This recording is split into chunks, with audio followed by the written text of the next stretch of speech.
It's the real news. I'm Aaron Mate. We're continuing with John Nichols, national affairs correspondent, The Nation magazine. So, John, let's move on to West Virginia, where you have Don Blankenship, a former CEO of Massey Energy, served time in prison for his role in a mining disaster that killed 29 miners. Now running for the Senate nomination, and he made an ad appealing to voters that drew a lot of controversy, taking on Mitch McConnell and saying he has a China family because of his wife being of Chinese background. Let's go to that clip. Hi, I'm Don Blankenship, candidate for U.S. Senate, and I approve this message. Swamp Captain Mitch McConnell has created millions of jobs for China people. While doing so, Mitch has gotten rich. In fact, his China family has given him tens of millions of dollars. Mitch's swamp people are now running false negative ads against me. They are also childishly calling me despicable and mentally ill. The war to drain the swamp and create jobs for West Virginia people has begun. I will beat Joe Manchin and ditch Cocaine Mitch for the sake of the kids. So that's the campaign ad from Don Blankenship.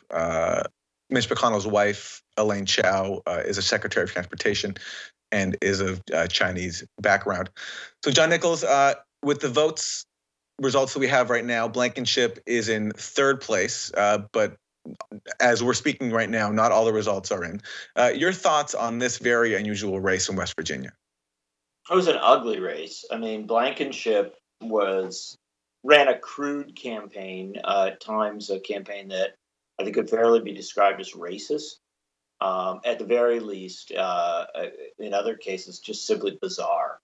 And he terrified the Republican leadership because they were afraid that he was going to be nominated.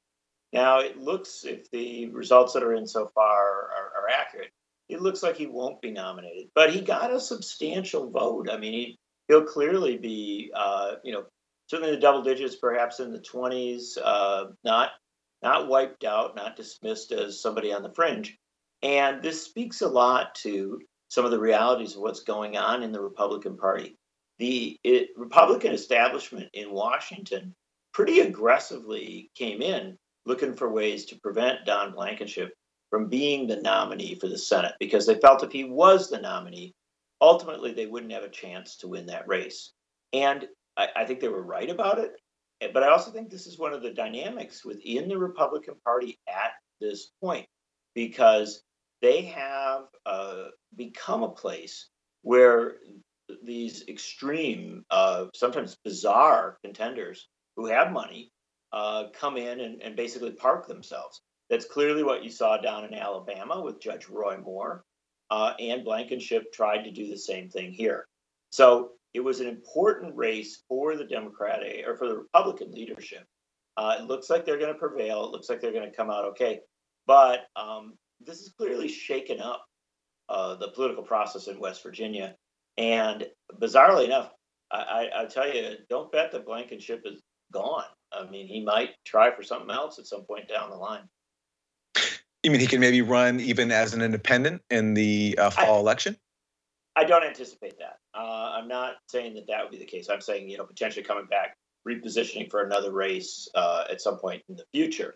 Right. If he were to come into the November race with some kind of independent expenditure, some kind of endorsement, some kind of thing, he could still shake things up there. And again, what I'm not suggesting he's going to be a viable figure down the line, but understand this is one of the most reprehensible people. I mean, his background, what he's done, how he's handled himself, that I've ever seen in American politics. And, he got a credible vote tonight. So we should be a little bit shaken by that. Let's switch to the Democratic side in West Virginia. You had the incumbent Senator Joe Manchin. He has defeated challenger Paula Jean Swearengin, but not by as big a margin as some people thought. Swearengin, who is a progressive, got 30% of the vote. Your thoughts on that race, John? Sure. I mean, I think it was always assumed that Manchin would win this primary. Just as for most of the period, we were talking before about Ohio, it was assumed that Cordray would win. You have your front runners.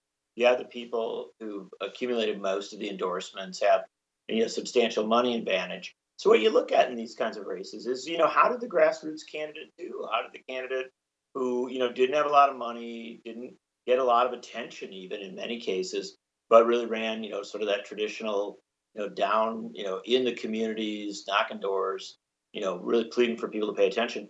And the fact is, Paula Jean Swearengin, frankly, did a very solid finish here. A third of the vote, roughly a third of the vote, against a incumbent U.S. senator who's a former governor and pretty epic figure in the politics of the state is significant. It's you don't read too much into it, but you do recognize that in this state, some very progressive ideas resonated with a substantial chunk of people.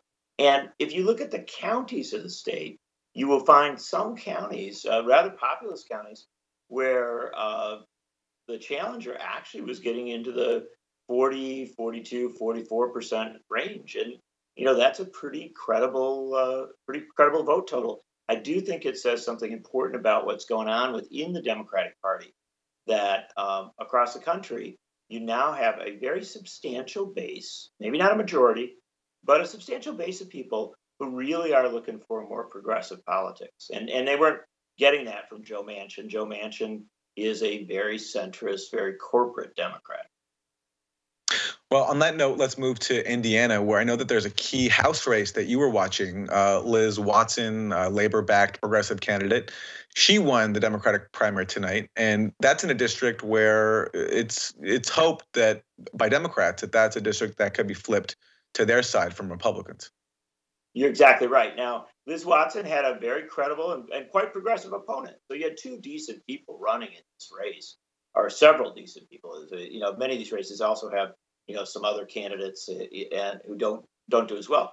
But Watson really had a big win here. It was a very, very substantial win. Why that is important is that she is a young, super capable candidate who she worked for a number of years in Washington. She worked with people like Bernie Sanders and others on a host of issues, sometimes helping to craft legislation. She's a big, big favorite of organized labor.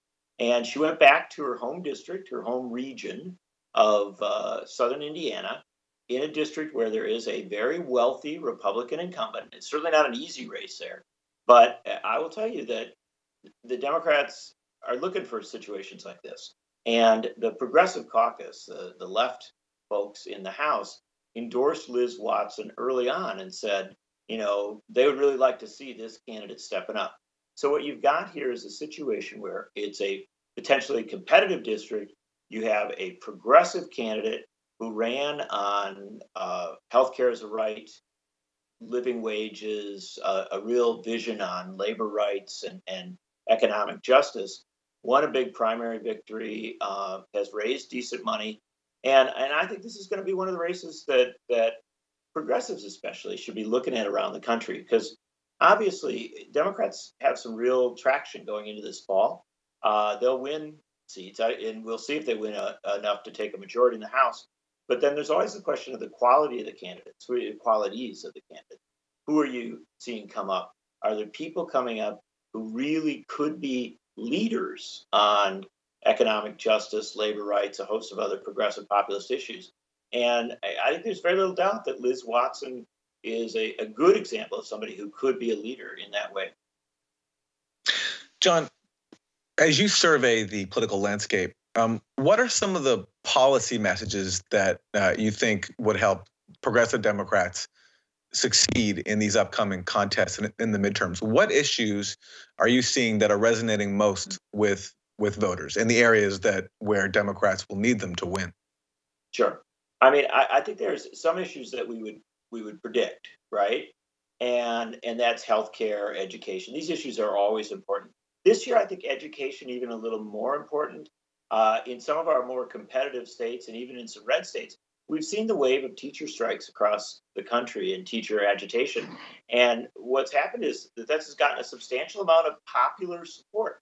So I do think that these education issues are undercovered, perhaps undernoted by a lot of national correspondents, but I think they're real.